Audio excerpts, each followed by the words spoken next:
Good morning, Mr. Chairman. We are now recording the meeting and streaming live to YouTube. You can begin whenever you're ready. Thank you very much, Rachel. Good morning and welcome everyone to the Master Plan Orlando MAC meeting. I'd like to call the meeting to order. My name is John Dowless and I'll be chairing the meeting today. We also have a team of folks working to ensure this meeting runs smoothly for us in the room and those listening online. As we continue to meet in person, all committee members are required to be physically present here in the Metro Plan Orlando boardroom for purposes of achieving a quorum. Staff will continue to stream our meetings online for public access. Now we'll have the pledge. Mayor Anderson, would you like to lead us? Allegiance to the flag of the United States of America and to the republic for which it stands, one nation, under God, indivisible, with liberty and justice for all.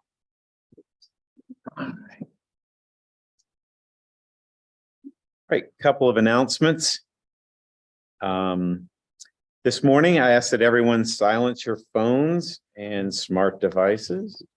I do ask that all committee members wait to be recognized to speak and to activate your microphones before speaking and turning them back off when you are complete. As a reminder, the microphone is turned on and off by pressing the blue button, the one with the little talking face icon on it, located on the screen in front of you. There are 2 public comment points in the meeting. Members of the public participating virtually who want to speak will use the raise hands feature on the Zoom screen. If attending by phone, you can hit *9 to request to be recognized. We also accepted comments by email and phone message before the meeting. The guidelines for the public comments are posted at metroplan.org/virtual meetings. We want this and all future meetings to be accessible to all. Participants may join by computer, tablet, or phone. If you need accommodations to participate in the future, please contact Metro Plan Orlando. And with that, for an agenda review, Ms. Larson.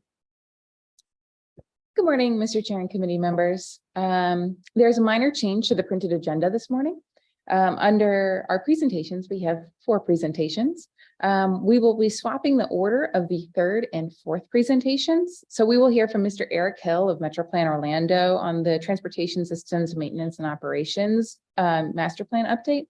And then we'll hear from Mr. Mark Trebitz of FDOT on the State Road 436 Aloma Avenue Coalition process. And then the rest of the agenda will remain as written.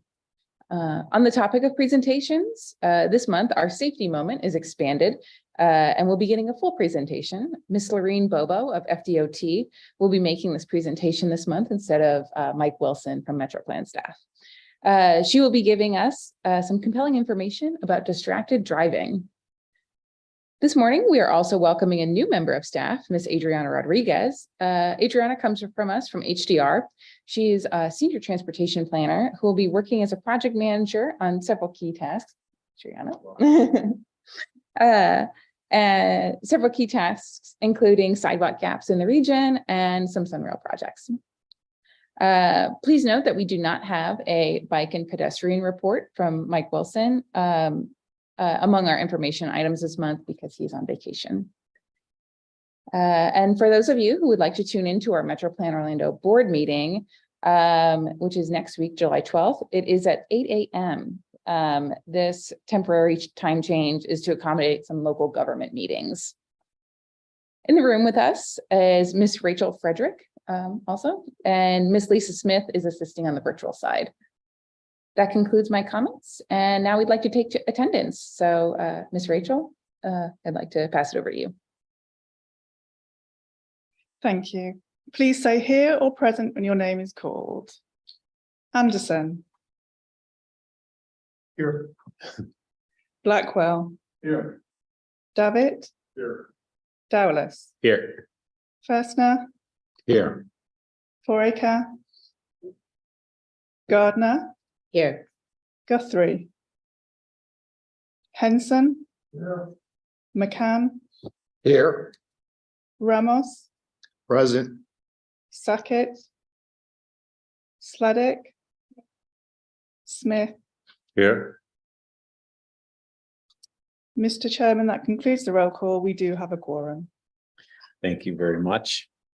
Okay, we're now going to public comments on action items. We will now hear from, we ask that you provide your name and address for the record, and please hold public comments to 2 minutes or less.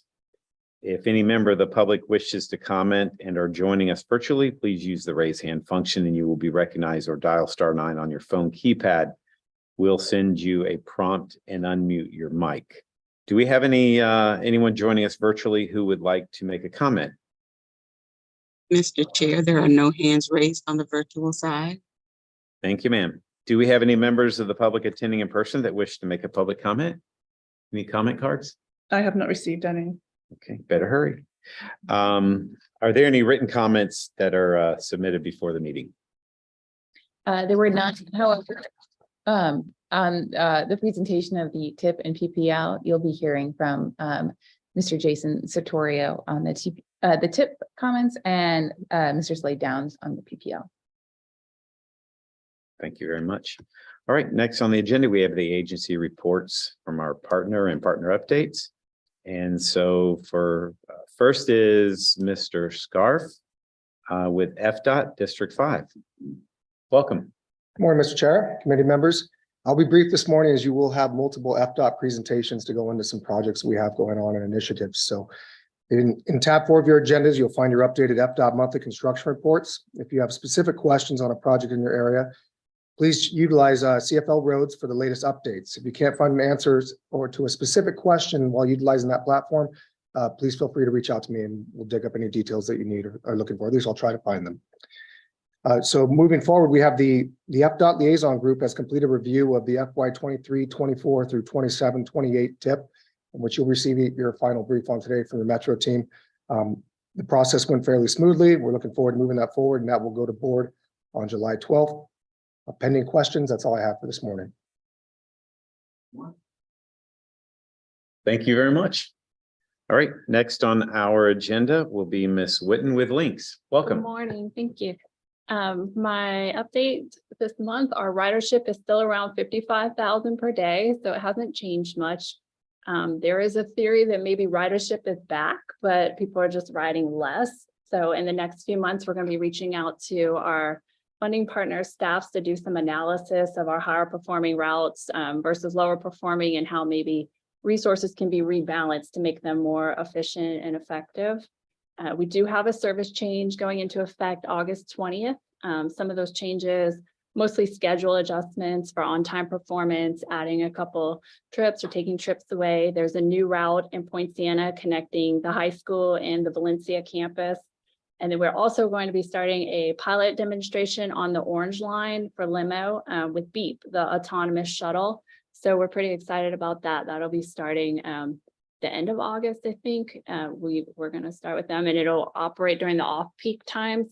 So we'll be able to study and see how it goes, kind of like in a living lab, and have more research for future.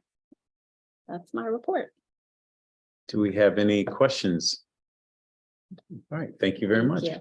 Next on our list, Mr. Fine from Florida Turnpike. Welcome. Good morning, committee members. One quick update. Florida's Turnpike Enterprise will be holding a public hearing for the PD&E for the widening of the Turnpike main line from State Road 408 to State Road 50. On August 7th, the virtual public hearing session will begin at 12 p.m. Also on August 7th, the in-person public hearing session will be held at the Turnpike headquarters at the Turkey Lake Service Plaza in Ocoee, and that will begin at 5:30 p.m. Registration for both sessions can be completed on the FloridaTurnpike.com. But with that being said, that is the end of my report. All right, thank you, Mr. Fine. Are there any questions? All right, seeing none, let's move to the next part, which is the approval of the minutes. Do we have any corrections? Yeah, motion to approve the corrected version of the minutes. Okay, Mayor Henson had noted that he was absent last go round, and that shows that he is present. So we will make that correction. Are there any others? All right, do we have a motion to approve? We have, Well, I guess we oh, can- yeah, Mayor Henson, second, yeah, second by, yes. So all in favor, say aye. Aye. Any opposed? Hearing none, please show that adopted. All right, we now go to the recommended adoption of the Transportation Improvement Program. And we have Mr. Santori, correct? Yes. Did I say that right? Santorio, there it is. Morning, Mr. Chairman and committee members. This morning I'll be presenting the fiscal year 2023, 2024, fiscal year 2027, 2028 TIP draft for adoption. The agenda, in your agenda packets, you will find a link to the document. A little background on the TIP. TIP identifies all federal and state funded transportation projects for the next 5 years. It includes locally funded projects and Central Florida Expressway projects for informational purposes, and it is updated on an annual basis.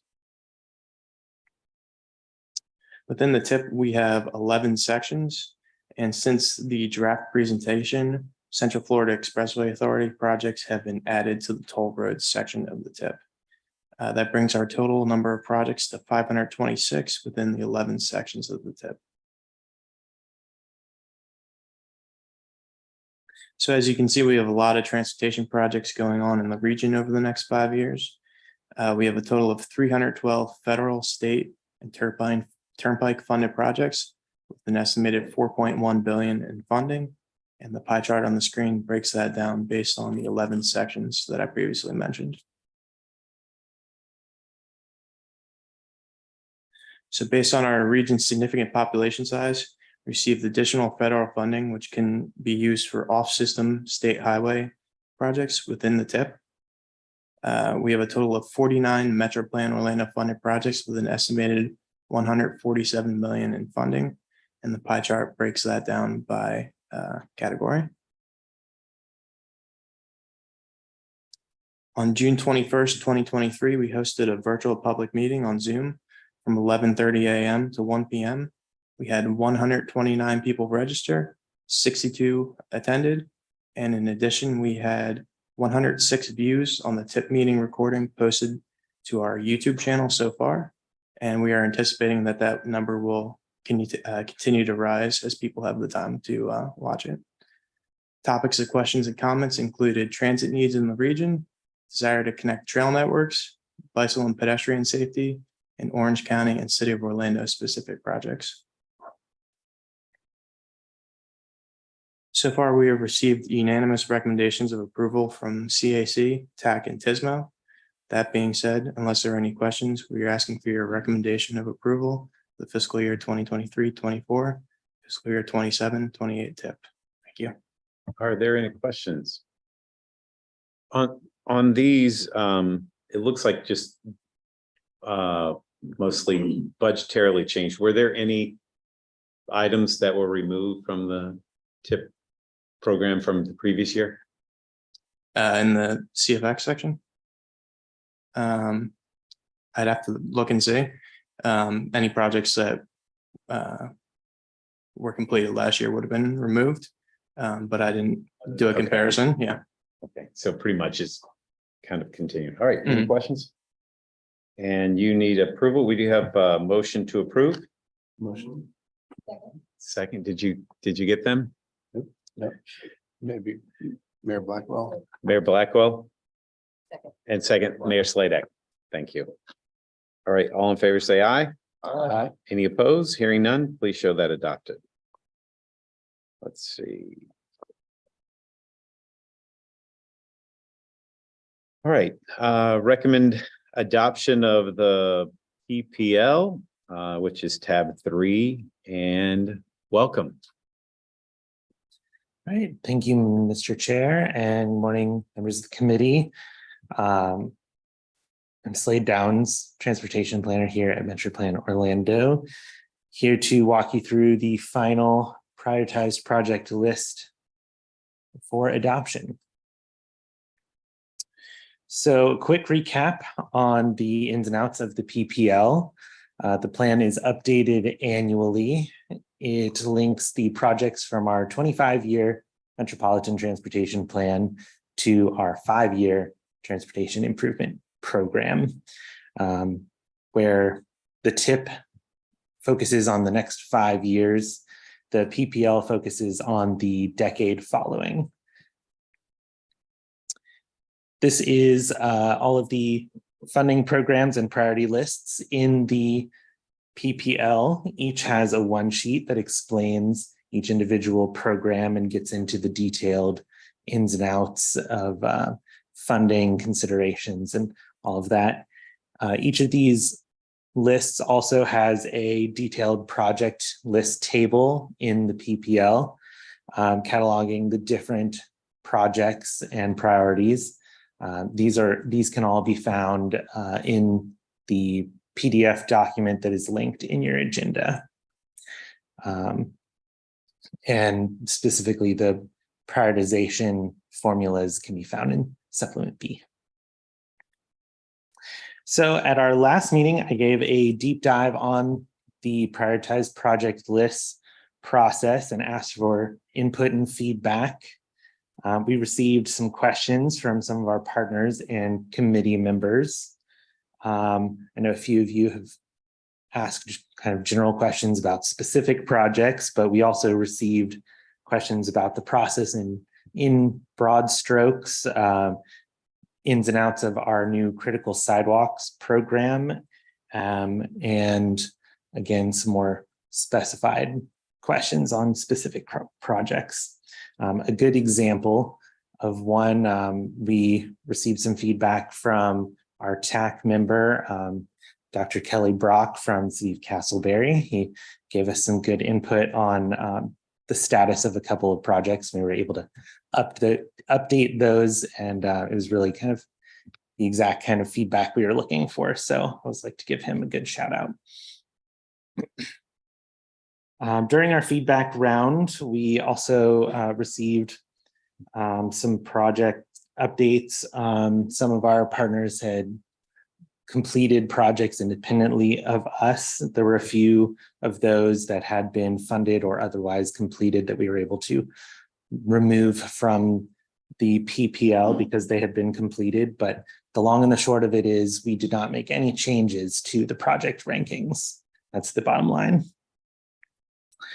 So keeping it short and sweet, with all of our feedback incorporated, I'm happy to report that the Community Advisory Committee, the TSM&O Advisory Committee, and the Technical Advisory Committee all unanimously, approved the PPL in its current state, and asking for the same from you guys so that we can take that approval to our Metro Plan Orlando board very bright and early on July 12th. Thank you. And with that, I'd be happy to take any questions. Any questions from Mr. Downs? Like, why is my project not further up? Is this the negotiating time? Anyone? All right. All right. Do we have a motion to approve? Motion made. Oh, Mayor Henson, and second by Mayor Henson. All in favor, say aye. Aye. Any opposed? Hearing none, please show up. Thank Mr. Downs. Thank you. Mr. Chair, may I make a? Yes, sir. Just a quick comment? Mayor Anderson. So two things. Number one is, thank you very much. I mean, as I've gotten involved in Metro Plan, the format that y'all are using, we actually are starting to try to apply it in the city of Winter Park with the 5 and 25-year spending plan, capital plan, which we haven't done in the past. So y'all were the inspiration and the model, more or less, of what we're trying to do there. And so I appreciate taking a really, really long view. And the second thing is, following my question at the last meeting, I got a great answer on, how we move forward on specific projects. And I just want to say thank you to the DOT. They did an amazing job in our community hosting a community meeting on a project of particular importance to us, which is the 426 routing. So I just want to tell y'all, thank you very much. Y'all, they showed up with probably 10 or 15 staff members and consultants. We probably had 150 to 200 people come through over the course of 2 or 3 hours. And I think it was a great effort to get community buy-in to some of the proposals. So I just wanted to tell you, thank you, both to Metro Plan and to DOT. And Mr. Chair, I wanted to let you know that Councilman Guthrie is on the virtual side and he has his hand up. I think, I'm sorry, who? And, Councilman Guthrie. oh, Councilman, floor is yours.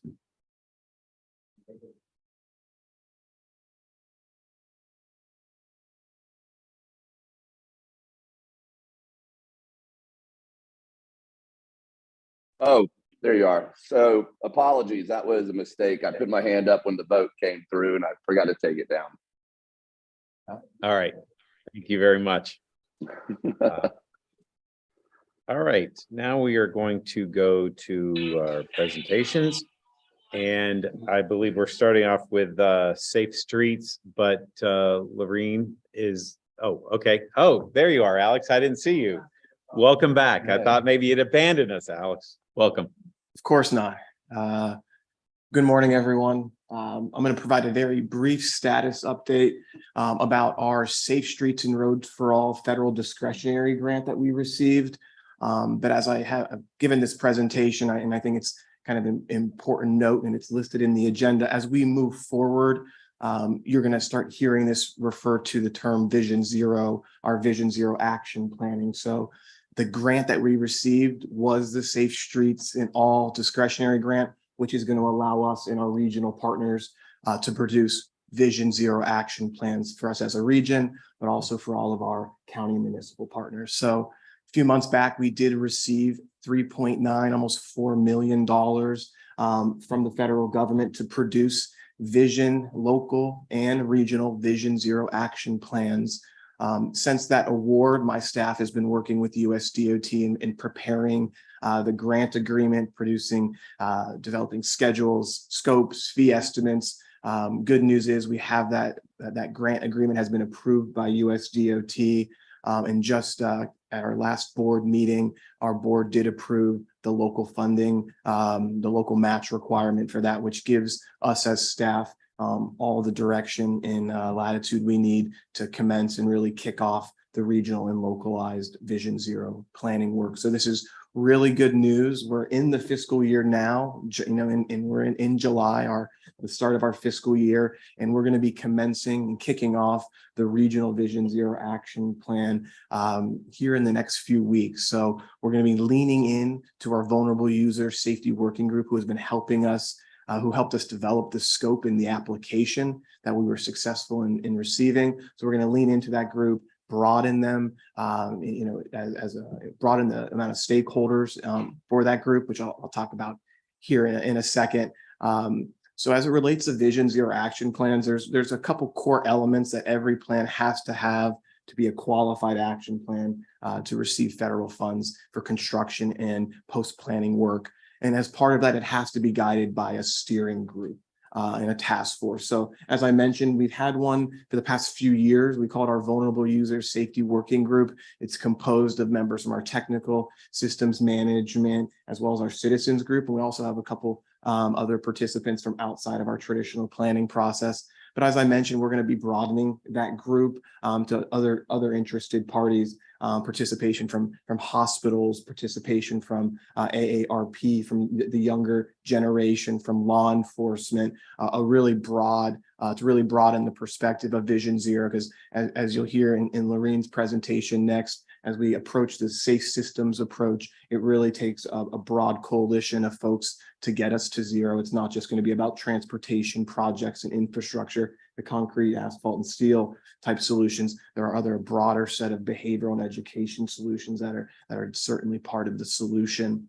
So we're going to be developing a public engagement and an agency collaboration plan as part of this. How we want to make sure that we're developing a consensus-based regional action plan, because we know that action plan is going to trickle down and support the county and provide structure to the county and localized plans, especially as it relates to funding eligibility. But as part of the Vision Zero action plans, an important element is the data analysis, understanding the issues, the circumstances, and how are these crashes occurring? Where are they occurring? So as part of that data collection analysis, we identify a high injury network. So we're going to scrub the data, look at the challenges. Where are those crashes occurring? But more importantly, where are those fatalities and serious injuries occurring? Because that's really what we're trying to solve for. As part of that, we'll be developing collision profiles as well, not just identifying where the problems are, but what types of crashes, what are those behaviors that lead into those types of crashes. Also, as part of this, we're going to be looking at Metro Plan Orlando's policies, how we do business, but also as part of the localized planning. You know, in your comprehensive plans and in your land development codes, your ordinances, you know, could there be improvements, recommendations to improve safety? You know, we'll be exploring that and making recommendations to improve safety there. Going back to the project side, on that high injury network, we will be identifying safety solutions. You know, where can we solve for the challenges that we're seeing? So you'll do the traditional transportation solutions, but also through this process, it's identifying the other strategies, other things that we need to be doing to solve for the safety issues, whether it's pedestrian yielding or other educational and behavioral campaigns to get that needle moving. So projects, strategies, and other initiatives will identifying those and setting an implementation path for them is really what these action plans are for. It's not building yet, but it's identifying the projects and the next steps for us to pursue additional funds and to really build into our long range and your short-term plans as well. So we're also going to be developing, it's going to be a long road ahead of us, unfortunately, getting to zero. Monitoring, you know, tracking progress. Metro Plan Orlando is going to take the lead on that for regionally, but also for our local plans as part of our congestion and transportation monitoring process. But at the end of the day, it's our hope that Metro Plan Orlando and every single one of our partner agencies has a comprehensive Vision Zero safety action plan and has a resolution of support in that plan. So we're asking all of our local partners at the end of this process to take that Vision Zero commitment and do what it takes locally to see that through. So with that, I'll answer any questions that you may have, but just know over the next year or so, you'll likely be receiving a 10 to 15 minute presentation on our Vision Zero work, whether that's the regional plan, but also status updates on all the local initiatives that are going to be taking place over the next 18 months. So thank you for your time, and I'll leave it at that. All right, any questions? No? All right, you need a motion to approve. No? Yeah. Got it. We did need a review on the PPL. Mayor McCann, did you make the motion to approve that? Who was the move approval of the PPL? Oh, okay, Mayor Hanson, who was the second? Okay, Mayor Sladek. All right. Good deal. All right, now we are on our second presentation. Or let's see, with Lorene Bobo. For those who don't know, she's also quite the talented Irish clogger, which I've seen. And I'm not kidding, she's quite good. Okay, welcome, Lorene. Thank you, Mayor. Thank you. No, thank you. No. Way to get me off. So again, my name is Lorene Bobo. I'm the safety administrator for FDOT's District 5, representing Central Florida. And what I'd like to do this morning is share with you a little bit about where we've been over the last 2 years with our Office of Safety, and then I'll share a little bit more about the distracted driving focus that we've got going on. So today we will lose 8 people on Florida's roadways. It's 8 people that woke up, had breakfast with their families, plan on going to dinner tonight, and they won't make it. And that's just not okay. That's a lot of people that we're losing every single day. In Central Florida, we lose about 2 to 3 people a day. We read all of the fatality reports that happen in our area, and most of the time they are preventable fatalities and serious injuries. This is why FDOT has this refocus on safety.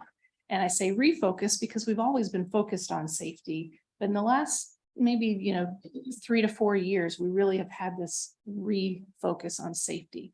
This is not okay. What can we do as an agency? What can we do together to get to zero? So last year in our district, we lost 776 people. That's a lot of people. That's several, jet planes. If those went down, there'd be nobody flying, right? We'd be all hands on deck. How do we stop this? But every year we lose that many people here in Central Florida. In the state, we lose over 3,000. A quarter of those people are our most vulnerable users. Those are people that are walking and biking. They don't have any protection around them when they do get hit. The biggest issues in our area are speeding, distracted driving, and occupant protection. Last year, out of our fatalities where an individual could have had a seatbelt on or a child safety restraint, that type of thing, 40% of them were not wearing their seatbelt. That's a lot of people that could have potentially survived had they simply put their seatbelt on. I don't know about you, but my car doesn't move if everybody doesn't have their seatbelt on. My boys know, their seatbelt needs to be on. If they're in the back seat, they'll be like, Mom, I don't have my seatbelt on. I'm like, what have you been doing? I've been in the car for 3 minutes now, but they know that, no, the car doesn't move. So how do we get back out there to the people and just say, just put your seatbelt on? It might save your life. Your chances of survival go up 90%. So the safe system approach is this idea that has come down from federal highway. It's very widely accepted that to get to zero, it's not going to take one small thing or many small things or many big things. It's going to take all of these things to really get to zero.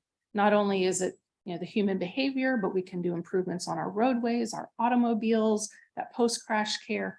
All of these things collectively working together is what's going to get us to zero. I could spend days on this topic, but it's a really great concept to understand that we're all kind of in this together, not only as, mayors of your various cities and towns, but as individuals, as people, our agencies, we can all get there. So you've heard the term Vision Zero, and FDOT has adopted what we call Target Zero. They are the same thing. They have the same goal of getting to zero fatalities and serious injuries on our roadways. You heard Alex speak just a moment ago about getting all of our communities to adopt that idea of Vision Zero. And when we do that, when I talk with folks, you can't touch everything. So focus on the things that you do have influence on. It could be everything from encouraging your engineers and your design teams to put safety improvements into projects. It could be you're at the opening of a new park or something, and at the end say, drive safe, everybody. Make sure you put your seatbelt on. Like little things like that, little reminders. That's where you have influence.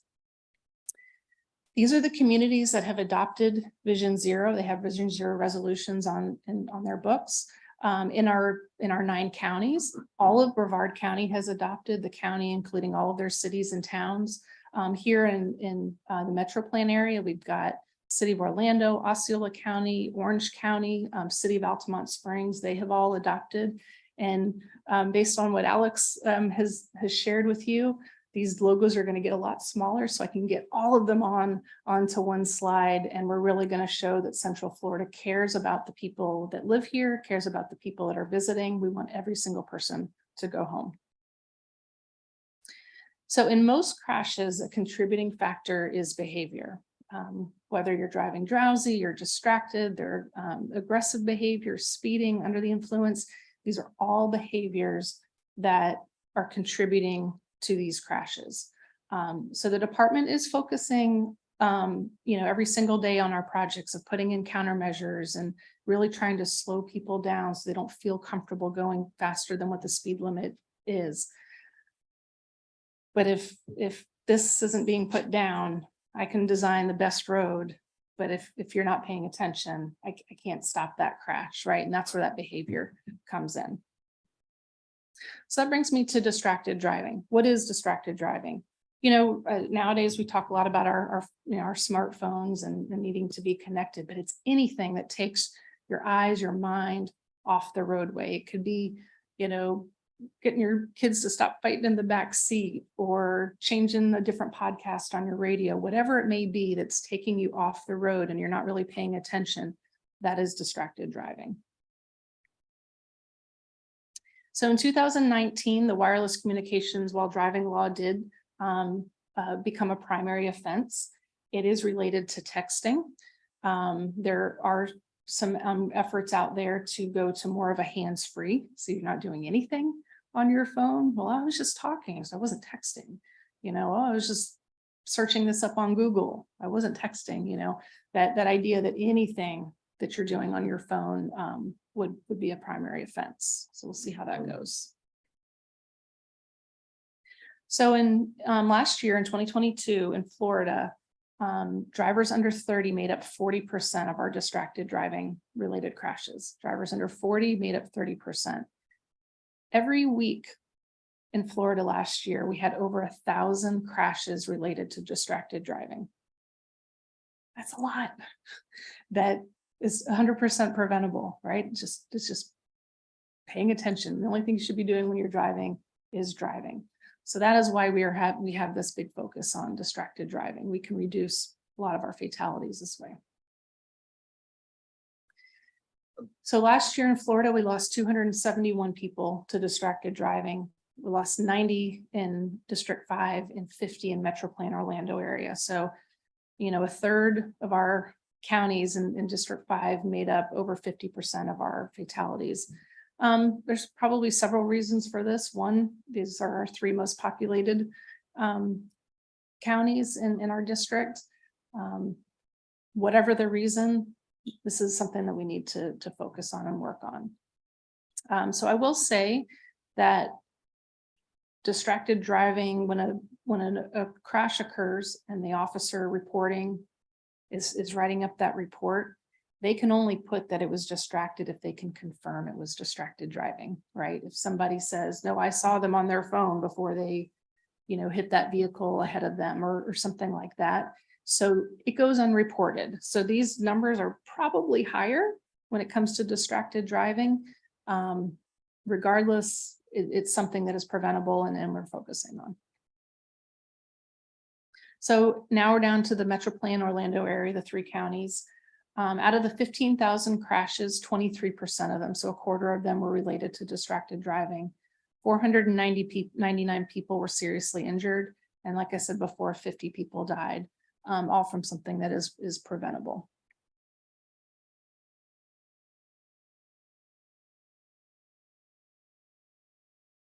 Okay. What do I start clicking? There we go.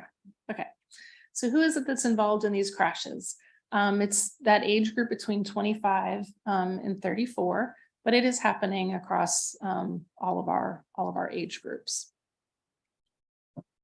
Where do they live?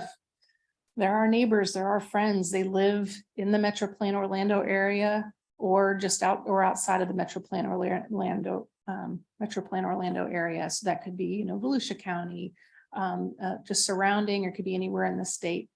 Most of the people involved in these crashes are local to Florida or local to the area. So it's not the tourists that are coming in and folks that are visiting that are involved in these crashes. So this chart I shared, we data mined this directly from the crash reports that occurred in the Metro Plan Orlando area. It is mostly unknown. So we're kind of at the mercy of what the officer was able to report. I think folks were interested. Is it texting? Is it this? Is it that? Whatever. It's a lot of different things that are causing the distractions. My pure guess is that many of those unknown were probably due to texting or smartphone use based on my drive every day from Altamont to DeLand. See, I count multiple people every day that I'm just, next to in the car and they're not just driving.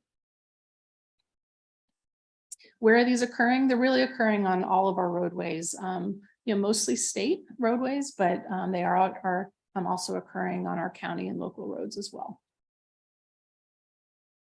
So we just finished a distracted driving campaign here in Central Florida. We've done some focus groups, and we've determined that young male drivers ages 22 to 27 are the ones that are mostly involved in these crashes. So we really are focusing on them. So a lot of those campaigns that you saw are trying to speak to them, but also to the folks that influence them, their mothers, their grandmothers, their girlfriends, their wives that are, they've told us in focus groups they drive differently when their mom might be in the car, right? Because they want to make sure their mom gets home. So we're really focusing on them, but it's really for everybody as well. So central office put nearly $1 million into all of these different media campaigns, and then District 5, we complemented it with quite a few events occurring in Central Florida during the month of June.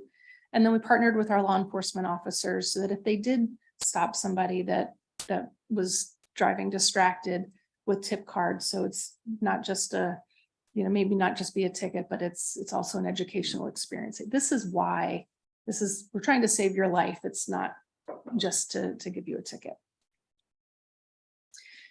So these young male drivers, they have told us that they know the laws, but they behave otherwise.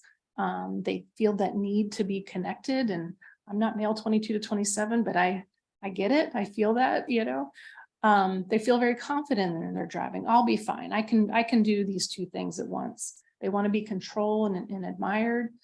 They do not want to be told what to do. But like I said before, they do listen to their parents and their grandparents, and they can still influence them. So on May 31st, we held a kickoff media event.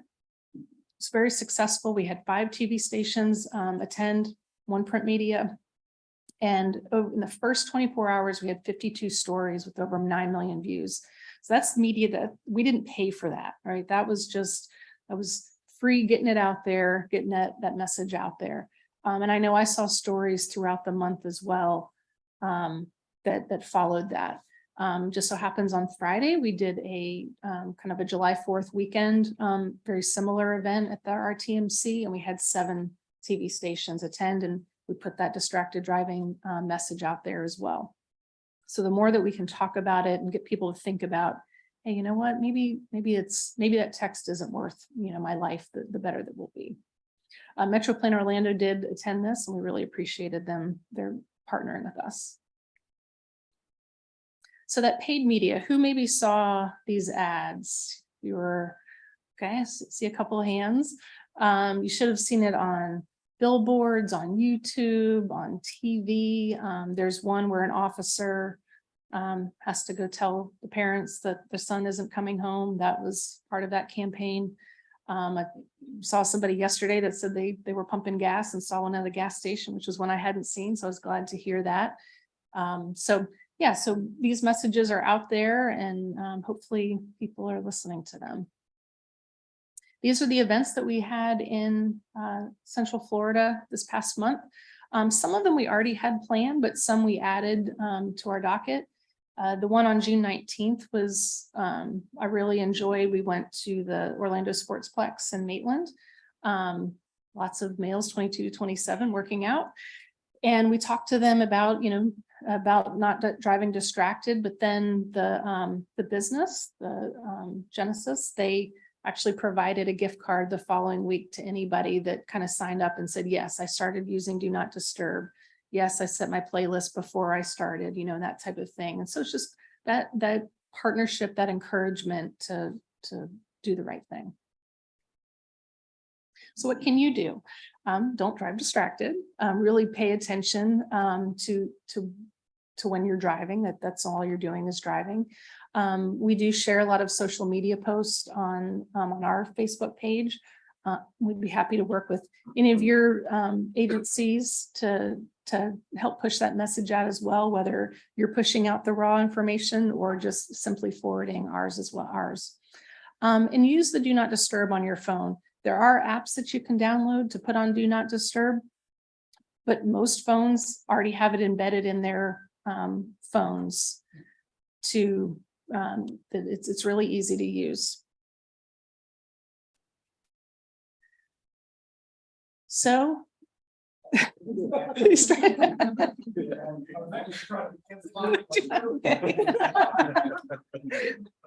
Well, thank you.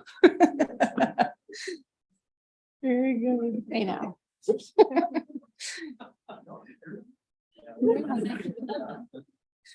So I will end my presentation on a safety second because it takes just a second to be safe.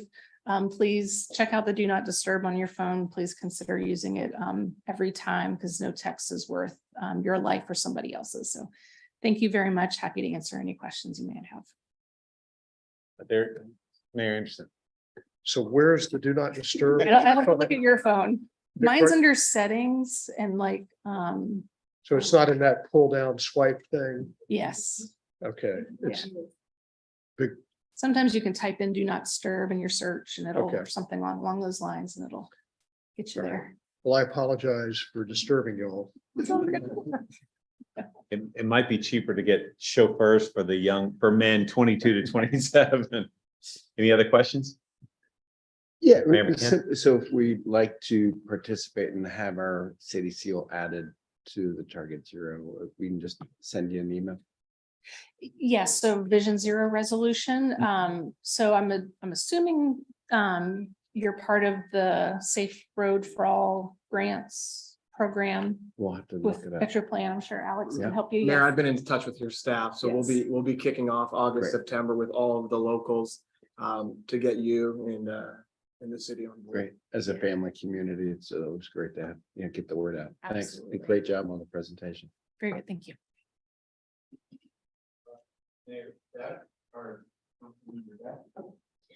Same question for the town of Windermere, Alex. I don't know if we've been included in that as well. Yeah, Tanya is your. Perfect, thank you. point of contact. Perfect. Councilman Ramos. Okay. You guys set up more of those kiosks and the tents, Mhm. like, can we sponsor that for other events? Cause I saw Absolutely. this, but how about sporting events like the soccer, the basketball? I mean, Yeah. set up in front of the Amway when there's an event, is there? So, so we do, Amway and I believe, Orlando City. I think we are sponsors from Tallahassee. We are sponsors. And if you look at the front of Amway, it'll say like, don't drink and drive. So it's not necessarily the distracted driving message, but it is the don't drink and drive messages. I know we do the Tampa Bay Rays, I think the Jaguars and things like that. From a local level, we are able to come to almost every event. If you guys have a festival going on or something like that, please reach out to us. Metro Plan Orlando definitely knows how to get in touch with me and we'd be happy to attend. Yeah. Thank you. All right, now we move to Metro Plan Orlando Transportation Systems Maintenance and Operations Master Update. Good to have you back, Mr. Hill. It's been a little while. Good morning, Mr. Chairman. Good morning, committee members. Thank you for that introduction, Mr. Chairman. My name is Eric Hill. I'm Director of Transportation Systems Management and Operations here at Metro Plan Orlando. And looking around the dais, these are new faces to me, with the exception of Chairman Dallas. Thank you for that. This is an update on our master plan. The last update I wasn't able to provide to you. I was ill. However, Jim Woods, who's with me this morning, who is our consultant, provided you with an update. And since many of the faces here are new, what we speak about when we talk about TSM&O is the use of innovations, nuance, and strategies, including the use of technology to improve mobility, safety, and reliability of our transportation system. Now, since new faces, introductions, by way of introductions, be aware that I like to integrate stories in my presentation. So I start with a story here. This is a book, a panorama. It's a book I read over a year ago. And it talks about the use of technology in transportation. Now, there are a lot of lessons in this, but three I just want to share with you quickly this morning. The first one is that going back to the 1939 World's Fair, it's the first time we had the introduction of self-driving cars. The whole notion that you could get into a car and it would drive by itself. And at that time, the prediction was it's 20 years away.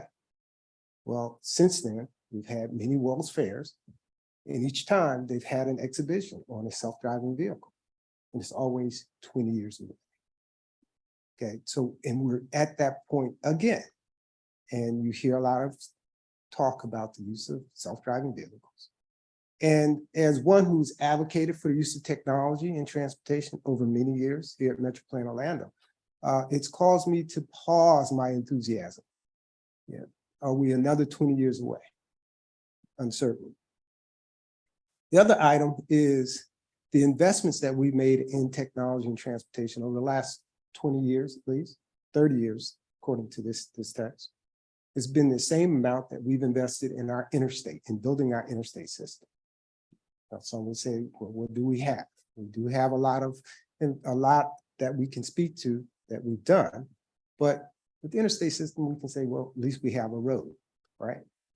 And then the last item here is we have to really start to uncover the benefits that we receive by investing in technology and transportation and make those known. We have to tell that story as well. But we also have to understand the impacts. There are going to be impacts as a result of this. One that I get grilled on quite a bit is we had this discussion on technology or the cell phones in cars, the distractions. That's one of the impacts. As we do more with technology in vehicles, those are going to cause distractions. If you have that big screen the size of this on your dashboard, it's going to distract you for a couple of seconds as you're driving your vehicle. So again, we need to understand the impact. So with that as the story to engage you, we've established a steering committee for this study, and we met 4 times. We have 2 remaining. We are on schedule to complete this study by September. This is just a list of the meetings that we have scheduled. Again, we're on time. Our next meeting is August 8th here in this room at 1:30. It's open to anyone that has an interest in attending. The framework that we've used in completing this work, we are now at the needs assessment, and that's what I'm going to be speaking with you about this morning, is the work that we've done in this area. Next is just prioritizing how we're going to get projects completed, talk about strategies and funding, and then the action plan, and then lastly, the master plan. And we want this to serve as an entrance into the update of our Metropolitan Transportation Plan, 2050 plan. So the needs assessment process, we looked at existing conditions in terms of what the jurisdictions have been doing with technology. The regional ITS architecture, it is an exercise in how all these strategies, devices, all linked and tied together and how they're going to be deployed. It's a lot of stuff that you really don't want to see because there's a lot of diagrams, but is one of the requirements that federal government has for us to use our funding for technology. And then we did interviews with all of our stakeholders on what they're doing, what they like to do, what they like to accomplish and see in the future. So through that process, we identified a gap analysis, current status, desired outcomes, and those gaps. And then we put those in categories: infrastructure and systems, strategies and operations, agency and organization. Under infrastructure and systems, we're assessing system performance. That last item I spoke about from that text. How do we assess how well we're doing? Traffic signals, the nuance there. That is one of the areas that we've done a lot of work in. It's just retiming traffic signals, making sure they're awake, that they work. And that's one of the benefits that we've uncovered in our TSM&O program here at Metro Plan Orlando. We also want to start to identify that nuance in traffic signal technology, preemption and priority. That's a strategy that's normally used to improve transit service, make sure buses get back on schedule by getting them through intersections. It's also used for EMS vehicles. And the nuance again is in the use of this whole strategy for freight movement.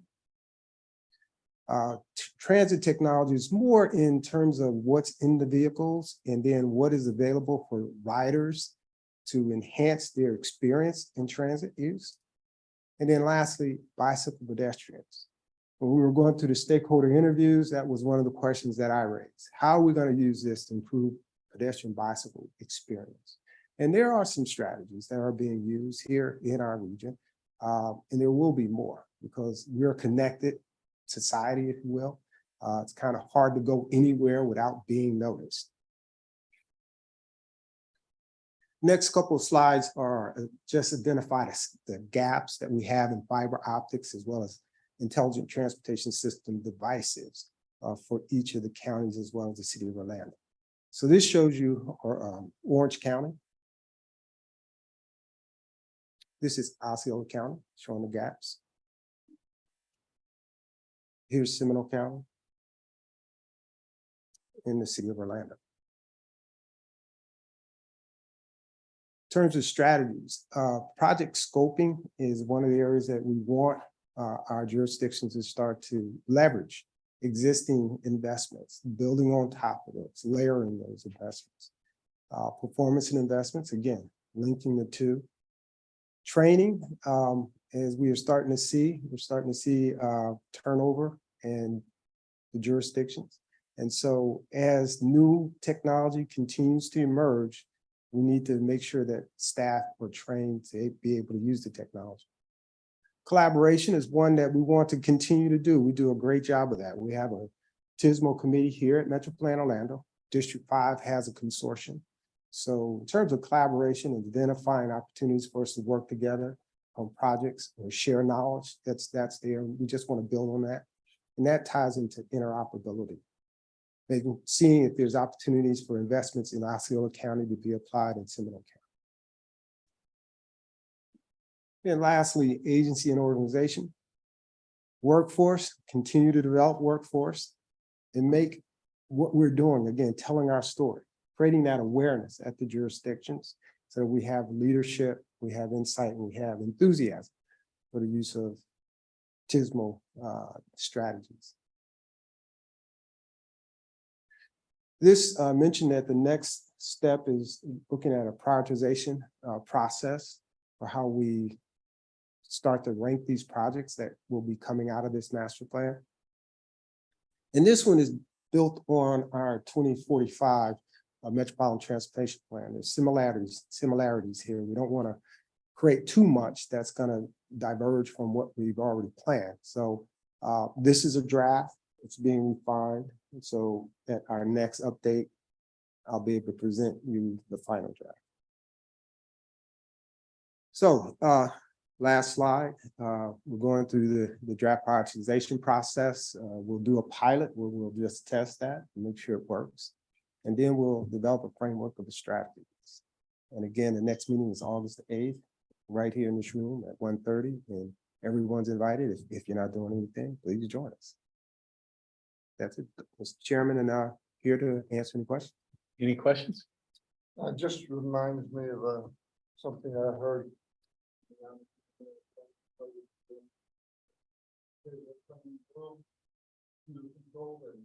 Can go wrong, go wrong, go wrong, go wrong. But yeah, I had an opportunity to spend some time in a Tesla, and that technology has come a long way, but it's still got a long way to come. Well, again, there are believers in Tesla technology, that it will solve all of our mobility challenges. I think half of that is maybe true. The other half has to be dealt with. And again, there are those impacts as we advance technology. And I'm an enthusiast. I advocate for this. I'm a Trekkie. I've seen every Star Trek episode in black and white.